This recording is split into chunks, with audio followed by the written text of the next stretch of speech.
ito nga guys, mainit-init pa na nakuha ko sa isang ayan. At bago natin simulan ang ating reaction dito sa mga basher na walang magawa, no, na pinupulutan si Carla sa mga group chat. Ayan, mga kalingap. At ayun, shoutout muna tayo kina Kuya Bal, Ate Edna at Kalingap Rab, at sa lahat po ng mga nasa landing pad, ambassador, deputy at mga kalingap, scouters, mega love shoutout sa lahat. At syempre sa mga kapwa ko po OFW na lagi pong naandyan, na nakasuporta po sa buong team Kalingap. At sa mga Karipa, no, sa mga kasamahan ko po na reactor sa Karipa, ayan, suportahan niyo po sila mga kalingap. At yan po ay mga legit reactor. At ganoon din po sa ibang mga reactor no team, ayan mga kalingap. At ayan nga guys, no, ito na, no, mga kalingap, na talaga namang pinupulutan si Carla sa mga sa isang GC, no, na isang love team yun na group, at hindi ko na po i-mention dito. At ayan guys, no, nakalagay dyan, ayan guys, no, nilagay ko naman dyan ang mga conversation nila na talaga namang grabe guys, ang mga pagkukumpara nila sa mga Kalingap Angels na hindi naman dapat ipagkumpara sa mga kasuotan o kung matalino man yan or hindi, di ba? Ang mas maganda po dito mga Kalingap ay magsuportahan po tayo, suportahan natin yung mga Kalingap Angels kung ano man po yung mga nangyayari or mga blessing na natanggap nila ngayon mga Kalingap sa pamamagitan po ng Team Kalingap nila Kuya Bal, nila Kalingap Rab, ay nabago po ang kanilang mga buhay, di ba? Mula noon hanggang ngayon na tinutulungan sila ni Kalingap Rab, ay tuloy-tuloy po yung mga pagbabago ng buhay nila, nakapag-aral po sila ng maayos, di ba? At ayan nga, no, at si Carla talaga yung mga nakikita nila kasi nga may mga inggit sila sa kanilang mga katawan, mga Kalingap. At iyan, tingnan muna ninyo guys yung mga sarili nyo, no? Tingnan mo muna yung sarili mo bago ka magsalita or husgahan mo ang isang Kalingap Angels na hindi mo ba alam na parang anak mo na yan, si Carla, na gaganyan-ganyanin mo dyan, no? Na grabe yung mga sinasabi mo dyan, pati pananamit ay mas maganda yung idol mo, mas magandang manamit yung idol mo. Hindi po dapat gano'n mga Kalingap. Hindi po ba nakikita? Ang bulag mo naman.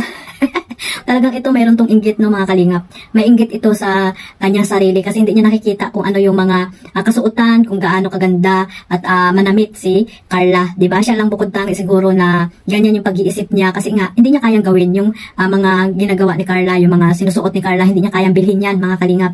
Kaya ganyan na lang yan kung makapanghusga or makapanlait dito kay Carla, no? So ayan guys, no, at yung tao na yan ay hindi po yan masaya, mahirap pasayahin, at sana guys, no, huwag na natin yung pansinin.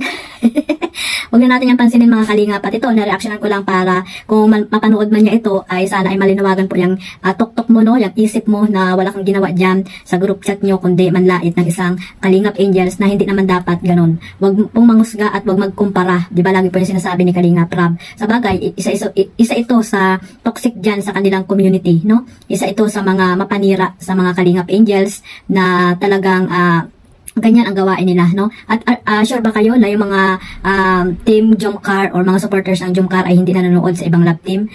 Hindi nyo naman sila kilala, 'di ba? At hindi nyo sila kasama kung hindi pa sila nanonood or kung hindi pa sila nanonood sa mga love team na ibang upload ni Kalingap Rab. Hindi po kayo sigurado dyan, kaya wag po kayong magsasabi ng ganyan kasi nga hindi naman din natin hawak ang kanilang mga isip or kung saan nila gustong manood, di ba mga Kalingap? Kaya wag nyo na pong bigyan ng tawag dito ng issue po yung mga ganyang senaryo, no? Kasi nga hindi natin sila kayang diktahan kung sino man, kung saan man sila gustong manood mga Kalingap. At least po, nandiyan sila, malaking tulong po yung ginagawa nila dito sa channel ni Kalingap Rab, dito sa supporters ng Jomcar dahil marami pong million views na natatanggap ni Kalingap Rab dyan sa tambalang Jomcar. Sana gayahin nyo na lang mga Kalingap. Huwag po inggit ang inyong laging namumutawi sa inyong mga puso, no? Gayahin nyo ang mga ginagawa nila na nagmamarathon sila, nagpupuyat sila sa napakarami pong supporters ng Team Jomcar.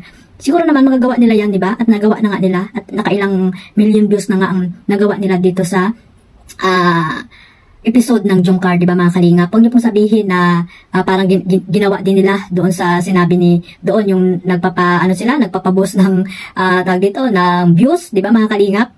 Hindi na dapat yun ang sinasabi nyo, no? Dapat nga maging masaya na lang kayo kasi marami po yan, maganda yung hangarin nila, no, na makapag million views para po makatulong ito, napakalaking tulong po nito sa channel ni Kalingap Rab para po sa kanyang mga iba pang mga beneficiary na tinutulungan na alam naman natin na yung iba ay walang mga tawag dito sponsor, di ba mga Kalingap? Kaya napakalaki po ng tulong yan ng mga supporters ng Jomcar at iba pang mga love team na ang goal po nila ay makapag 1 million, no, sa mga episode ni Kalingap Rab. Kaya po huwag natin sasabihin na nagpa-boss lang sila or what. Wala na po kayong pakailam doon mga Kalingap. At least po nakapag 1 million at marami pong malaki po ang mayutulong niyan kay Kalingap Rab, no, sa kanyang channel, kasi po napakarami pong sinusuportahan or tinutulungan si Kalingap Rab. May hindi pa siya diyan binablog yung kanyang mga pinapag-aral ng mga scholarship, di ba mga Kalingap? Tingnan niyo naman yung tawag dito, nakapagtapos ng pag-aaral na yung niya, siniyar niya doon sa kanyang Facebook, di ba? Walang vlog yun mga Kalingap, pero napakarami po nilang tinutulungan like Kuya Bal Santos Matubang. Kaya po sana wag na po tayong magkumpara or sisilipin natin yung views ng iba, di ba? Gawin niyo pong challenge or inspirasyon ang mga love team na gumagawa ng million views, no, sa mga upload ni Kalingap Rab. Dapat po gano'n, no? At ayun naman po talaga yung dapat natin gawin, suportahan kung ano man po yung programa ni na Kuya Bal Santos Matubang at ni Kalingap Rab. Hindi po tayo nag-aaway-away, hindi tayo magkukumpara. Ipagkumpara natin ang mga Kalingap Angels like Carla na lagi niyo po nakikita na hindi nabulag naman kayo, di ba? Bulag yan, mga galit kay Carla, di ba? Napakalaki po ng ambag din ni Carla sa ating community, no, sa Team Kalingap. Ayan. Kaya sana guys, no, yung mga sikat na mga Kalingap Angels, ay wag po natin silang ipagkumpara kasi po magkakaibigan po yan sila. May kanya-kanya po silang mga katangian. At alam mo yan, no, yung mga yung mga nagsasabi diyan kay Carla na hindi matalino, pangit magdala ng damit, hindi naman diyan nasusukat, no, mga Kalingap. At least po nag-aaral lang mabuti kahit na walang mga nakukuhang mga achievements sa school. Ang importante po dyan ay makapasa at makapagtrabaho po sila pag nakapagtapos po sila ng pag-aaral. Yung iba nga dyan nakapagtapos ng pag-aaral. May mga summa cum laude pa. Tawag dito, may mga with honors, mga ganyan. Pero tambay pagkatapos ng pagkatapos na makapag-graduate sila mga Kalingap. Diskarte lang sa buhay, no? Yan po ang isa-isip nyo at itatak nyo sa inyong mga isip mga Kalingap. At ayan, mga bata pa yan na dapat nating tayo maging inspirasyon. Hindi po tayo yung nagiging toxic sa kanila mga Kalingap, no? Hindi nyo ba nakikita na grabe guys, no? Ikaw kaya, yung sabihan mo ng ganyan, yung sabihan ng ibang tao yung anak mo ng ganyan. Di ba masakit din sa iyo yan mga Kalingap. Kaya sana guys, huwag po tayong ganyan. So ayan guys, suportahan lang natin silang lahat. At sana magsuportahan na lang tayo. Huwag po tayong mainggit sa bawat isa. At ayan, yung mga Kalingap Angels, wag po natin ipagkumpara sa bawat isa, mga Kalingap. Yan lang guys. Maraming salamat po sa suporta ninyo sa buong Team Kalingap. God bless po sa lahat. Bye-bye.